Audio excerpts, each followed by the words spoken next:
Sean todos bienvenidos a mi sexto seminario donde disertaré un poco sobre la citología del aparato respiratorio. Quien les habla, Franklin Horacio Lozada Maldonado. Ok, demos inicio con lo que es las generalidades del aparato respiratorio y tenemos que tener en cuenta que es un sistema de órganos que funciona para llevar el aire al cuerpo y eliminar el dióxido de carbono. Otra de las cosas que debemos de saber es que el aparato respiratorio comienza a desarrollarse en la cuarta semana de gestación a partir de una invaginación del endodermo faríngeo donde se forma el divertículo respiratorio. Este divertículo se divide en dos partes: la porción craneal, que da lugar a la laringe, la tráquea, los bronquios y los bronquiolos, y la porción caudal, que da lugar a los pulmones. Los pulmones se desarrollan a partir de dos yemas bronquiales que se ramifican y forman los bronquiolos y los alveolos, y el desarrollo del aparato respiratorio está completo al final del periodo fetal.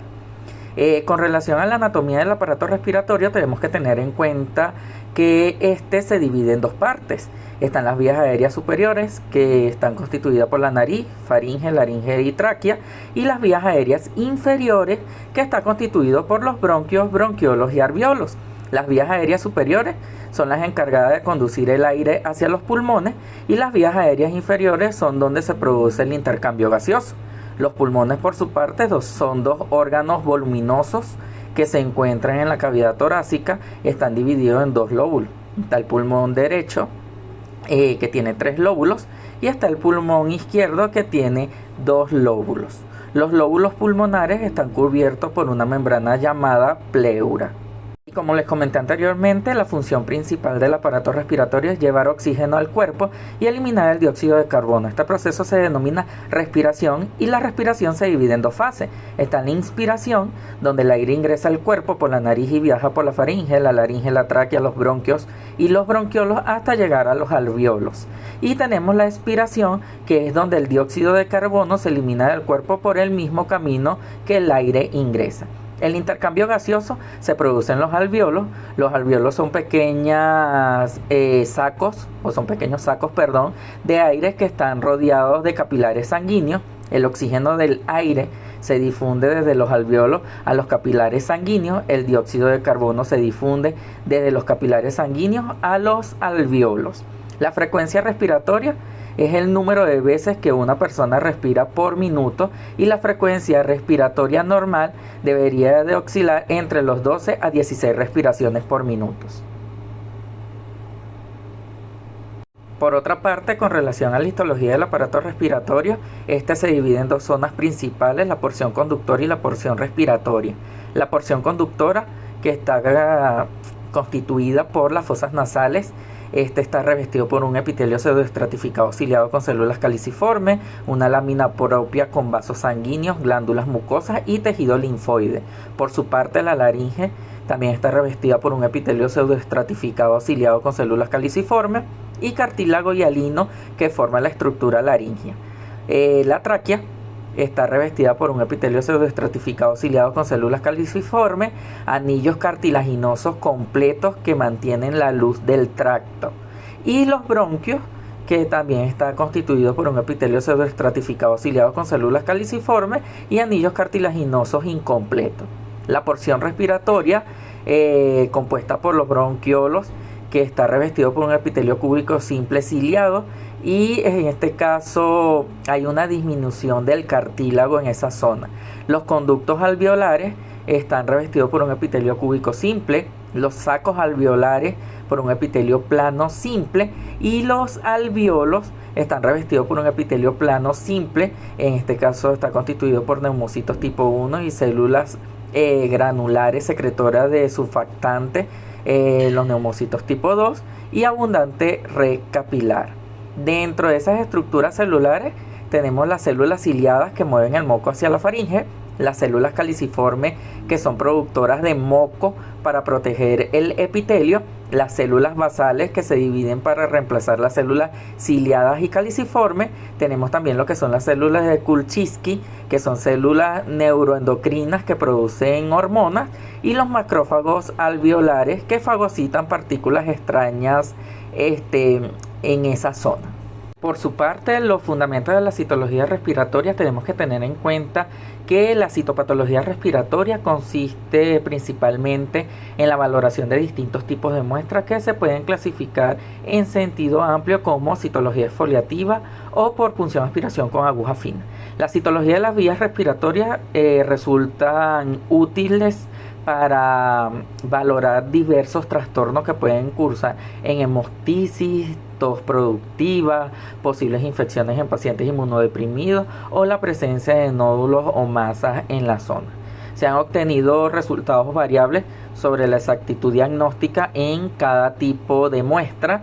Se han hecho estudios amplios de gran envergadura donde se han comunicado tasas de acierto para el diagnóstico principalmente del cáncer, donde oscila entre porcentajes de 64,5 para el esputo, el 81,1 para el cepillado bronquial, el 84,2 para la PAF transbronquial y el 88,9 de la PAF transtorácica.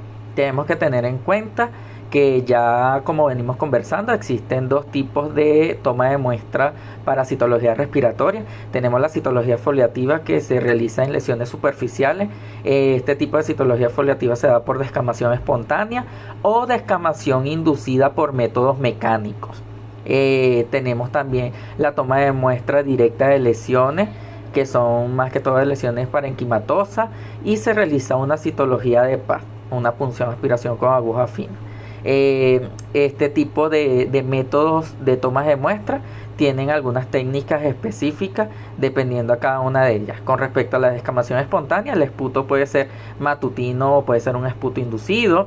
Con respecto a la descamación inducida por métodos mecánicos, tenemos el esputo postbroncoscopio, cepillado bronquial, lavado bronquial y lavado broncoalveolar.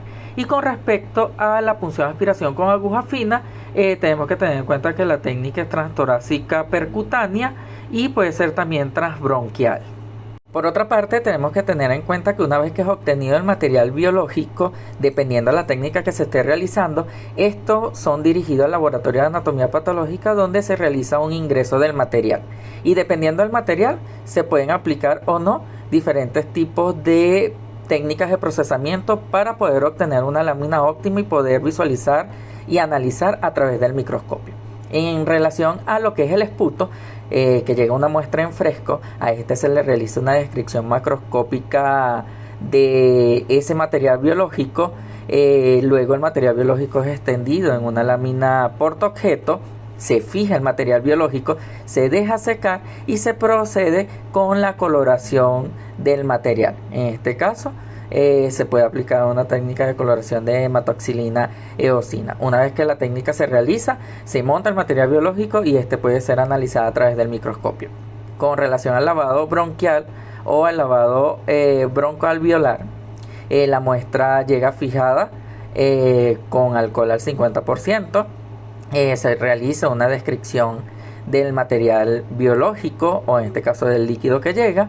Se procede a realizar un método indirecto de preparación donde se centrifuga el material para tratar de contener la mayor cantidad de población celular. Se realizan esos extendidos del sedimento obtenido de esa centrifugación.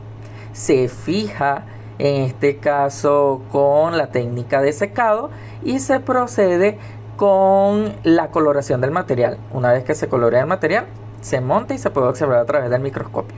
Con relación al cepillado bronquial, la muestra también llega fijada con alcohol al 50%. Se le realiza una descripción macroscópica del material, o en este caso del líquido que llega. Se procede a realizar un método indirecto de preparación donde se centrifuga el material biológico y el sedimento obtenido se extienden en láminas portaobjeto. Se realiza la técnica de secado y se prosigue con la coloración de rutina. Una vez que se colorea, se monta y ya el material está óptimo para ser visualizado. Con relación a las muestras que son obtenidas por punción aspiración con aguja fina, estas láminas llegan al laboratorio ya fijadas con alcohol al 50%. Esas láminas pasan a ser procesadas, en este caso por una técnica de coloración de rutina. Luego que se colorea el material, dicha muestra ya puede ser montada y visualizada a través del microscopio. Tenemos que tener en cuenta que estas tres últimas tomas de muestra que les mencioné, donde llega material líquido biológico, en este caso al laboratorio, también se le puede obtener material para un bloque celular por la gran cantidad de sedimentación que se obtiene, pero para ello se realiza una fijación de este bloque celular y se pasa al área de procesamiento histológico para que apliquen las técnicas histológicas convencionales y se puedan realizar cortes del material biológico, tanto para el lavado bronquial o lavado bronquialveolar, el cepillado bronquial y la punción de aspiración con aguja fina. De igual modo, y para poder complementar más esta parte con respecto a la punción de aspiración con aguja fina transtorácica y transbronquial, además de llegar láminas con extendido citológico ya fijado, también puede llegar la jeringa con el material biológico al laboratorio, y dentro del laboratorio se pueden realizar los extendidos correspondientes a esa lámina portaobjeto y realizar el protocolo de coloración de rutina, el montaje de la lámina y su posterior análisis o visualización a través del microscopio. De igual modo, esa jeringa que llega al laboratorio se le puede aplicar la técnica de centrifugación para poder obtener el material biológico, para poder confeccionar ese bloque celular y poder realizar las técnicas histológicas de rutina o correspondiente para poder realizar cortes del material biológico. En la presente lámina vamos a observar un cuadro que evidencia diferentes tipos de células que hemos venido conversando anteriormente y que se pueden observar en una muestra de citología respiratoria dependiendo al origen de la estructura celular y qué tipo de material biológico va a poder contener este tipo de estructuras específicamente. Entonces les invito a que puedan observar de forma más detallada este cuadro en las diapositivas que tendrán cada uno de ustedes y que puedan evidenciar esas estructuras específicas y en qué origen y en qué tipo de material biológico lo vamos a poder observar. Con relación al sistema de reporte de citología del tracto respiratorio, según la Sociedad de Citopatología de Papanicolau, para informar de este tipo de material biológico, nos muestra 7 categorías que se pueden utilizar al momento de la interpretación del material biológico. La categoría 1 no diagnóstica, la categoría 2 negativo por malignidad, la categoría 3 atípico, la categoría 4 neoplásica benigna, la categoría 5 neoplasia potencial maligno indeterminado, la categoría 6 sospechoso de malignidad y la categoría 7 maligno. En la siguiente lámina vamos a poder observar 4 campos que nos muestran esas categorías que nos da el sistema de reporte. El campo 1, que nos da la categoría no diagnóstica, tenemos que tener en cuenta que el artefacto de preparación y los artefactos de oscurecimiento que incluyen exceso de sangre y mucosidad puede impedir la evaluación y valoración de los componentes celulares, así como muestras limitadas en la población celular respiratoria. Con respecto al campo 2, que nos habla sobre la categoría negativa por malignidad, el epitelio de las vías respiratorias responde a lesiones de varias formas que pueden incluir hiperplasia, metaplasia, degeneración, reparación, inflamación, algún agente infeccioso o algún tipo de microorganismo. Lo fundamental en este proceso es reconocer estos cambios reactivos tales como se manifiestan en las muestras citológicas, sobre todo porque algunas pueden malinterpretarse como una transformación neoplásica del epitelio. En la categoría 3, que es el campo 3, que habla sobre atípico, tenemos que tener en cuenta que hay pérdida de la polaridad nuclear y que es una observación común. Esta alteración sutil también puede describirse como núcleos de menor tamaño y desordenados, a menudo con grados menores de apiñonamiento nuclear y superposición nuclear, leve irregularidades en la membrana y engrosamiento de la membrana nuclear, y las irregularidades en la distribución de la cromatina, que se pueden manifestar como un aclaramiento focal de la cromatina, pero no demuestran un aclaramiento definido. Tenemos el campo 4, que nos habla sobre esa categoría 4 de neoplasia.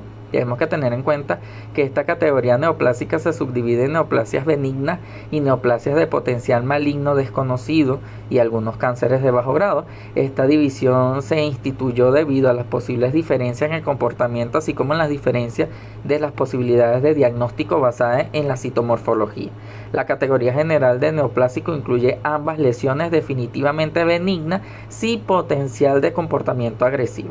Esta categoría incluye lesiones neoplásicas en las que la muestra citológica es suficientemente celular y representativa para poder ser diagnosticada en este caso y poder identificar esa neoplasia benigna específica.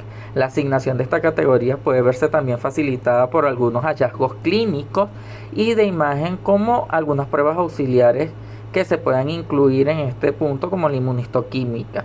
Las neoplasias incluidas son el papiloma escamoso, el tumor de células granulares, los neumocitomas esclerosantes. Y en esta lámina vamos a poder observar tres campos que nos hablan sobre la categoría 6 y 7. Tenemos la categoría 6, sospechoso de malignidad, donde esos criterios citomorfológicos generales es cuantitativamente y cualitativamente insuficiente para un diagnóstico definitivo de malignidad. Pero por lo general vamos a poder ver a nivel de alteraciones nucleares, aumento del tamaño nuclear, hipercromasia nuclear, cambios en la forma nuclear, presencia de nucleolos prominentes, aumento de la relación núcleo-citoplasma e inclusiones intranucleares. Con respecto a las alteraciones citoplasmáticas, aumento de la eosinofilia citoplasmática, disminución del citoplasma, vacuolización citoplasmática, cambio en la forma celular y presencia de algunas inclusiones citoplasmáticas. Hay alteraciones en la disposición celular, pérdida de la cohesión celular, superposición celular, pero que no son suficientes para poder determinar la malignidad. Con respecto a la categoría 7, malignidad, si estos criterios de malignidad son definitivos, hay presencia de invasión, necrosis tumoral, carcinoma in situ, los criterios de malignidad altamente representativos, células con características de malignidad, como les comenté, entre esas características nucleares y citoplasmáticas que se vio en la categoría 6, hay presencia de células en mitosis atípica, focos de necrosis, aumento del índice mitótico y la presencia de células tumorales en los lavados bronquialveolares por lo general. Para culminar, aquí les dejo una lámina que tiene una serie de referencias bibliográficas que pueden ser consultadas para ampliar la información. Muchas gracias por su atención.